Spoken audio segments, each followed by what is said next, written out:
శాఖ ఇదివరకు చెప్పాం మనం. నాకు ఇచ్చిన శాఖలను ఎట్లుంటే దురదృష్టమో అదృష్టమో మా పొన్నమని చెప్పాలి. గడబడైన తర్వాత నాకు ఇచ్చారు. మత్స్యశాఖ గడబడి లేపారు. 10 ఏళ్ళ అంత కింద మీద చేసి పడేసి అది నా చేతిలో పెట్టారు.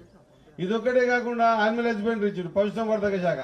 దాంట్లో గొర్రెల బర్రెలు అన్ని కిరికిరిలు అయినాక నా చేతిలో పెట్టారు.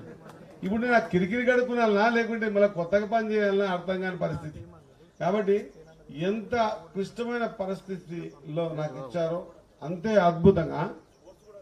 స్పోర్ట్స్ ఒక్కటే కాదన్నా, నాకు ఇచ్చిన 5 అట్లే ఇచ్చారు. అంతేనా కదా.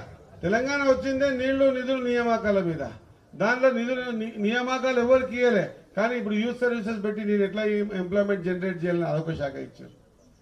ఇక గొర్రెల విషయం అయితే మొత్తం ఈ రాష్ట్రంలో జరిగింది ఏందో మొత్తం దేశంగా తెలిసిపోయే విధంగా అదే గొర్రె బయటికి దాటే మళ్ళీ అదే గొర్రె లోపట్టుకోవచ్చు, అదే గొర్రె బయటికి దాటే అదే గొర్రె లోపట్టుకోవచ్చు. ఆ శాఖ కూడా నాకే ఇచ్చారు. ఇక శాప సంగతి, నేను జెడ్పీ ఫ్లోర్ లీడర్గా ఉన్నా. నేను 96లో వార్డు కౌన్సిలర్ని, 2001లో సర్పంచ్ని, 2006లో ఎంపీపీ, 2014లో జెడ్పీటీసీని, జిల్లాకు ఫ్లోర్ లీడర్ని, 2021లో జిల్లా అధ్యక్షుడిని, 2023లో అందరు కలిసి టికెట్ ఇస్తే ఎమ్మెల్యేని, ఇప్పుడు మేము అందరం మంత్రిని. ఈ మొత్తం పీరియడ్లో గత 10 సంవత్సరాలకి ఎంత చేపలు ఎట్లా ఇస్తారో నేను ఆ కులకు సంబంధించిన వ్యక్తిని చూద్దామంటే కూడా నేను పోయి నిలబడితే చేపలు ఇడిచేది కాదు. నేను మళ్ళీ ఇంటికి పోయినాకనో లేకుంటే అక్కడి నుంచి పోయిన తర్వాత చేపలు ఇడిచేది. ఎందుకు ఇడిచా అంటే 3 లక్షలు, అవి పెరిగినవి 3000 పెరుగుతాయి లోపల.